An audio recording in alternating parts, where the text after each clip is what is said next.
Pertempuran sudah memasuki tahap akhir. Protektor Ti sudah dikalahkan dan ditahan di tanan Xiaoyan. Xiaoyan dan Ratu Medusa sudah menyelesaikan pertarungan mereka. Mereka hanya menunggu hasil pertarungan antara Xiao Yixian dan Si Bian. Kabut tebal akibat tubuh racun saat ini sudah mulai menyusut. Xiao Yixian dan Si Bian mulai terlihat. Keduanya sama-sama terluka, tapi Si Bian terlihat lebih parah. Si Bian mengejek kalau Xiao Yixian menang hanya karena tubuh racun. Jika tidak ada tubuh racun, Si Bian mengatakan kalau Xiao Yixian tidak memiliki kualifikasi berbicara dengannya. Si Bian lanjut mengatakan saat kekuatan tubuh racun digunakan, itu juga mempercepat tubuh racun meletus. Si Bian mengatakan kalau ia akan membalas saat itu terjadi.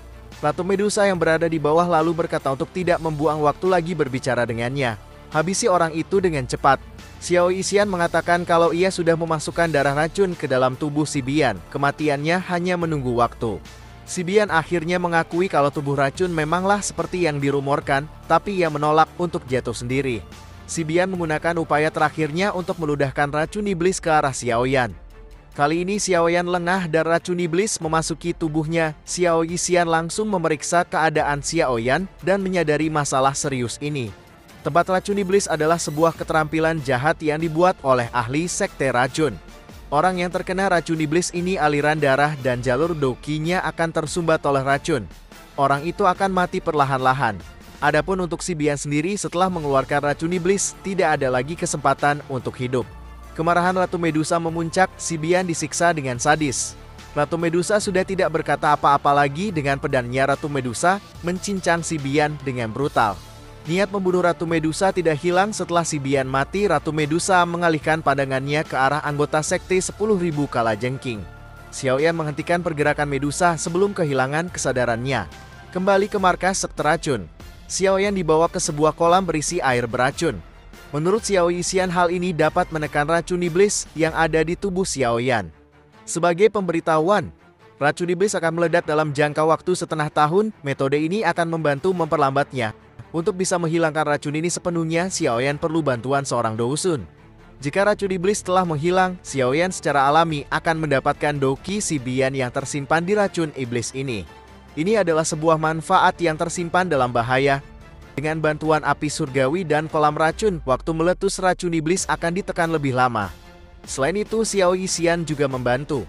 Xiao Yixian memasuki kolam bersama Xiaoyan. Kalau dalam novelnya sih mereka berdua telanjang. Tapi kalian jangan harap ada ya di dalam kolam ini. Xiao Yixian membantu menyegel tempat racun iblis dengan racunnya sendiri. Penyegelan Xiao Yixian berhasil meskipun ada seutas titik yang melarikan diri. Titik itu langsung dilebur oleh api surgawi. Meskipun hanya sedikit, api surgawi bisa menyempurnakan racun iblis. Xiaoyan jadi berpikir kalau ia menemukan api surgawi lainnya, sepertinya racun iblis akan hilang dengan sendirinya. Tentunya kesulitan mendapatkan api surgawi lebih sulit dari meminta pertolongan seorang dousun. Seutas titik yang disempurnakan, Xiaoyan berubah menjadi doki murni. Dengan ini Xiaoyan naik ke puncak bintang 2 Do Huang. Semuanya sudah selesai. Waktu meletus racun iblis setidaknya perlu waktu 2 tahun. Dalam waktu 2 tahun kemudian, kemungkinan Xiaoyan bisa menemukan dousun yang bisa membantunya. Xiaoyan juga teringat nama yang dikatakan Yao Lao tentang temannya Feng Zunze. Sulit untuk mencari keberadaan ini, jadi Xiaoyan lebih berharap menemukan api surgawi selanjutnya. Ada sebuah peta yang ada di tangan Xiaoyan. Itu menunjukkan api surgawi peringkat ketiga, api teratai iblis. Masalahnya peta ini tidak lengkap, perlu satu bagian lagi untuk melengkapinya. Nah, kemungkinan bagian ini hanya bisa ditemukan di dataran tengah. Xiaoyan tidak mengetahui dataran tengah dan hanya satu orang yang bisa Xiaoyan tanyai. Orang itu adalah tetua Akademi Dalam, Suqian. Rencana Xiaoyan sudah ditetapkan. Ia akan kembali ke Akademi Dalam. Xiaoyan mengungkapkan rencananya kepada Ratu Medusa. Ratu Medusa ingin ikut, tapi Xiaoyan mengatakan kalau Ratu Medusa harus menjaga aliansian dan ras ular, tidak perlu mengikutinya lagi. Xiao Yixian lalu menawarkan diri. Sekte racun sudah tidak ada lawan lagi, dan Xiao Yixian juga harus tetap bersama Xiaoyan karena takut tubuh racun akan meletus.